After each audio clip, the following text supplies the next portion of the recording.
Okay, so welcome back to this conversation with the wonderful Leslie Morgan Steiner from Washington. You're in Washington just now, Leslie, is that correct? Yes, Washington, D.C., the capital of the United States of America. And you're going to be in the news daily between now and Oh, November. I know. what a journey. Yes, yes. We're all rooting for you. We're all on Thank the you. same Yes, side. I hope that our democracy survives. It is strong, but boy, has it been tested. And it's, the fault lines, COVID has just shown the fault lines everywhere in our society, from Black Lives Matter to the political corruption we're experiencing. And I'm fighting that good fight along with my efforts to raise awareness of what it's like to be a domestic violence victim. Yeah, and thank you for that last talk. Lots of honesty, vulnerability being shown to yourself, and I'm sure that will reach out to domestic abuse victims in this side of the Atlantic and beyond as well. And I think you made a point in that towards the end of the talk about bystanders, and I want to focus our conversation just now on this idea of prevention. So what's needed in society to reduce domestic abuse in our society? Oh boy, I think that we could talk for days about that. I think that the easiest thing to do is to just talk about what abuse really looks like, what the warning signs really are, the signs of an unhealthy relationship. And I'm on the board of a wonderful foundation called the One Love Foundation, and they have 10 signs of a healthy relationship and 10 signs of an unhealthy relationship. It's a card that I carry with me. It's posted in my house. I give it out to people all the time. So that kind of awareness about how unhealthy relationships unfold and the warning signs is very important.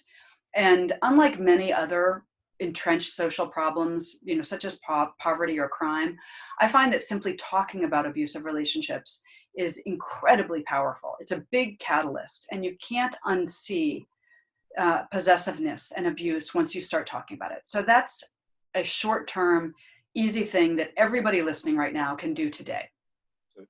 The bigger issue, there's so many big issues, but I think that fundamentally, almost all of us live in societies where men dominate women one way or the other. And I think we have to try to change that and really focus on true equality for everybody. So I think that's incredibly important. Also, in most societies, the criminal justice system, even if the laws on the books are fair to victims of abuse, they often are not executed in a fair way. So I think a lot of awareness among police officers and family court judges and other divorce judges, divorce lawyers, district attorneys, that piece of the puzzle needs to have a lot of work done. And then the very last thing I would say, and in some communities, this is a really unpopular view, but I think we have to take a very hard look at abusers and how they become abusers, how children who are abused and are victims grow up to be perpetrators.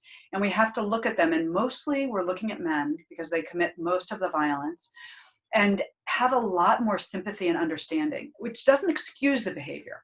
But we cannot end this problem until we really understand the motivation of why men think it's okay, and even a manly thing, to force a woman to have sex, to abuse a woman, to use their power to control a woman. We need to really look at that and unpack it and get men the help that they need, even if they don't think they need help. I think you made it's a great point there about walking. I use the phrase walking and chewing gum. That sounds so American, that doesn't it? I'm walking and chewing gum at the same time. For me, that's still holding people accountable for what they've done, but trying to understand where their behaviour is coming from. And there was a talk that I think Rob from My POV put online last week about gang members, and how often a lot of violent gang members, their backstory is in domestic abuse. And I think society just needs to be aware more of the impact of domestic abuse on young people's lives. You talked about police officers and the legal profession being more aware. In Scotland, we've trained 14,000 police officers to spot the signs of coercive control. Because when I joined the police service in 1987, we just told couples to be quiet. I feel quite ashamed back then what we used to do with domestic abuse victims. But now it's about really understanding that when you go to a house, it might be looking very peaceful and very calm, but the call you got was all hell was breaking loose in the house. So why is it all calm now? What's happened? So we're training cops to ask the questions, to be more aware. You talked previously about what we don't want people to be saying things like, why don't you just leave? What do we want society to be saying to abuse victims? Well, I can just tell you what helped me the most is when I had a friend who said, something in you has changed, and I just need to know that you're safe. Everybody deserves to be safe, and I care about you. And it's a very simple thing. We're setting the bar very low, but to just say, that everybody in a relationship deserves to feel safe, and that love is supposed to make you feel good, and that family is supposed to be a haven. These are really fundamental qualities that I think we don't talk enough about as members of a society and within our own families. So I think that is very important. And that is happening more and more, that it's becoming a more common thing to ask that and to not blame the victim. But we still have a very, very long way to go. And I think that we, as members of our society, should be incredibly motivated to do this, because in addition to what you said about gang members, learning violent behavior because of domestic violence in their homes, mass murderers, almost every mass murderer in the United States committed domestic violence before he went out and shot members of the community. And there are also incredible healthcare costs to domestic abuse that all of us are paying for. It's the number one reason that women go to the emergency room, is because of domestic violence. So there's a lot that's going on here. This is not in any way just a women's issue. It's a huge issue that we all should care about and educate ourselves about, so that we can intervene and we can advocate on behalf of victims and children. And because what we're really doing is advocating for ourselves when we do that. And I think it's every one of us should have that tool in our back pocket. And for me, it's not your fault. It's about validating that victim's experience, and any one of us has the potential, the power to say that. And for me, it's about it's about doing the knowledge, so learning about the issue. What's the extent of the issue in the United States, the extent of the issue in the United Kingdom? Learn about the red flags, learn what to look out for, learn how to spot it, and then be that friend that leans into the issue and says something. I've worked with the domestic abuse victims on this side of the Atlantic and with you in the United States, and they often say they wanted someone to say something. They wanted a person to reach out and say, hey, what's going on? I've seen what's happening here. I think something bad's happening to you. It's not your fault. Something simple like that, just to create that space. Young people, how can we talk to young people about One Love? I think I've seen the film with the couple. I think it's called Escalation. Yes. Is it the one with? Is it called the Love Labyrinth? The one that just. Yes. One Love has a lot of material online, a lot of videos that help explain and unpack what an unhealthy relationship looks like between the ages of 16 to 24, which is the key risk time. Your victims, you're 3 times as likely to be in an abusive relationship between 16 and 24 as later in your life, which is amazing in and of itself. Yeah. So how should we be talking to young people about these issues? What's your view on that? Oh, that's a good one. I think that it's some very actually subtle things that we talk about. The most important thing is to just talk about it, period. But, it starts very young. I remember at my daughter's 6th birthday party, one of the boys who she invited punched her in the stomach. And his mother came up to my daughter and said, you know why he hit you? It's because he has a crush on you. And we get that kind of message all the time. So stop all of that. Really look at all the messages that you're giving to young boys and young girls. And then also, if you see any sort of possessiveness, raise an eyebrow, ask a question. Say, does that make you feel good? Why? I remember I had a boyfriend when I was a teenager who told me that I couldn't wear a bikini in front of other boys. And I remember thinking and telling my mother that it made me feel really good that he cared enough about me to do that. And I wish that my mother had said, you have a right to wear a bikini wherever you want. And if you like that kind of possessiveness now, why don't you fast forward to 20 years from now where you have no control over anything in your life? Do you think you'll like that and be flattered by that? So I think questions like that are really important. And I also think it's incredibly important to believe victims whenever they confess anything.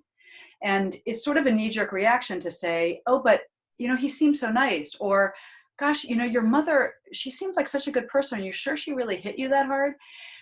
We've got to be careful about how we interrogate victims, because that's how we take it. And also, even just asking a victim a question like, did you call the police? Did you tell anybody? That, from a victim's viewpoint, is questioning us and putting us on the defensive. So instead of doing that, it's really important to say, I believe you, and that's really a difficult situation to be in, and I am here to help you in whatever way I can, and thank you for confiding in me. You can trust me. So it's a very different approach. It's pretty subtle, but that's what we need. One of the many, many things we need to do in terms of talking to young people about abuse. It's equipping them, isn't it, with the skills to know what it feels like to be in that healthy relationship, but also know what it feels like to be in that unhealthy relationship as well. And here's a question for you as well. And, what would you say to the younger Leslie Morgan-Steiner going through that relationship that you talk about in your TED Talk? So what I would say to myself, if I could go back into time when I was 22 and so deeply in love with Connor and, setting off on our magical fairy tale life together, or so I thought, I would say to myself, if you really love him, the most important thing that you can do to help him is to leave him and to let him know that abuse is never okay and that it's not the way to get love.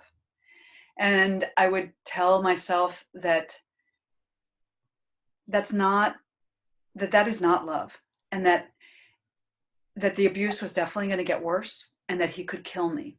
And also, I would tell myself the thing that one of my best friends told me, which is actually probably the thing that got me to leave Connor, which is I would say to myself, you can never have children with a man who hurts you, because he's going to hurt your kids too. And that I could not stomach. So I would warn my younger self in a way that was really calm and not demonizing Connor. I would encourage my younger self to ask him to get help for himself, and to just give my younger self a lot of information about what abuse really looks like, and that it always starts as a fairy tale, that it's so seductive. We wouldn't stay in these relationships if they weren't magical at the beginning. And to just warn myself that that's kind of unsustainable over time. And I would say that in all of my life, I'm 55 now, so I've been in relationships for a long time. The only thing I know is that in a romantic relationship, time is your friend. And if you slow things down, it's a great litmus test for whether it's a healthy relationship or an unhealthy relationship. Because somebody who really loves you, who's fundamentally healthy emotionally themselves, they're going to like that it's a comfortable pace. Yeah. And they're going to hang around for you. And Connor and I really rushed things. It's a sign of abuse when they rush the commitment. He asked me to marry him very early. He wanted me to move in. He wanted to leave New York City. All of those things happened very quickly before I could really get a handle on things. So that's the last thing I would tell myself, is to go slowly. I think it's a really good point you've made there about knowing, I've been married to my wife now for 2 years. 3 years. God, I'm losing time here. And that on the times where when Ali's really busy just now with her work, and she's working in the front line with kids in care. And what I've really started to see in the last few weeks and months is that when I give Ali a hug, it's like the whole world stops. It's like Mother Nature's mute button.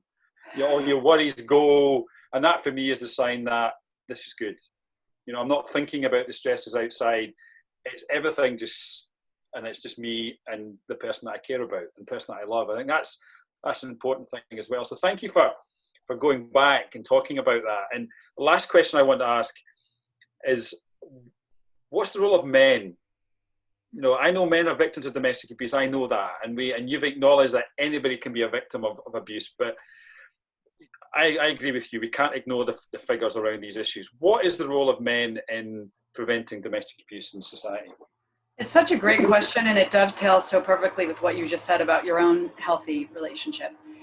So the first role of men is to not turn a blind eye to this, to all forms of abuse against women. I know so many wonderful men who looked away when they thought a friend was being abused or sexually assaulted. And that's just wrong. We cannot tolerate that. And good men do not do that. The number of men who are actually committing violence against women is a tiny fraction. Most men are good and strong and fair and respectful of women. And we need men like that to stand up and police other men. So that's the first thing. But the second thing is what you just talked about, Graham, is God, it's so powerful to hear a strong, smart man like yourself talk about the wonderful, mushy, great moments of love. And to have men talk to their sons and daughters about that and about how much they respect and love their partner is really powerful, because it gives us a roadmap for what love looks like. And we don't talk to kids enough about healthy relationships. It really, in almost every family, it is as if at some point we gave the kids the key to the car and said, "You've watched me drive it. Just trust your instincts. You'll be fine." That's what we do with love. And no wonder people have such a hard time. So we've got to be talking to them. And I think that women naturally talk about relationships a lot.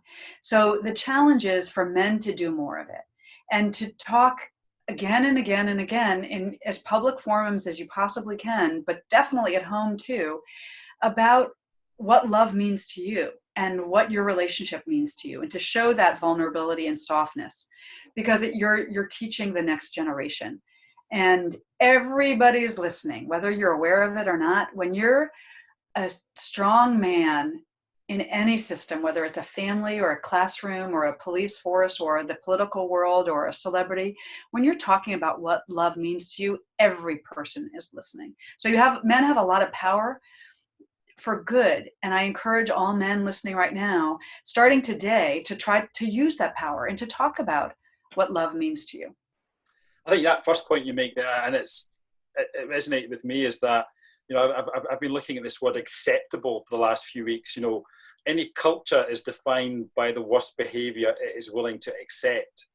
And I think as men, we need to really start thinking about, are we willing to walk by situations where abuse is taking place, if it's our friends, our colleagues? Because we've had issues in Scotland in the last with our political leaders being accused of certain behaviours, and we've not done anything about it. We've walked away from situations. What are we prepared to accept? Because again, in that circumstance, young boys are watching these behaviours being accepted. So yeah, my call out to men today is to what Leslie talked about: talk about your emotions, be vulnerable, show that love to your person you really love and care about, and demonstrate it and talk about it. But speak up, challenge men out there. There's some men, because whilst not all men are violent, there's just enough of them to muck it up for the rest of us guys, and that we need to really stand up and speak about it. So Leslie, thank you for that. I really enjoyed those two conversations we've had. Really enjoyed the honesty we've both talked about there. I wish you all the best in your work. Well, thank you so much. I love being a woman. I love being a writer. If anybody wants to learn more about my work or have a personal dialogue with me, come to lesliebooks.com. I have my email there. It's the only email I use. And I'm in touch with women and men around the world. And I love getting to know readers and just connecting with other human beings and talking about what these experiences mean to all of us. So thank you for having me on. And I look forward to continuing this conversation with you and the listeners and everybody else out there. Great, listen, thank you. And everybody, thank you. Check out Leslie's website and the stuff she's talked about.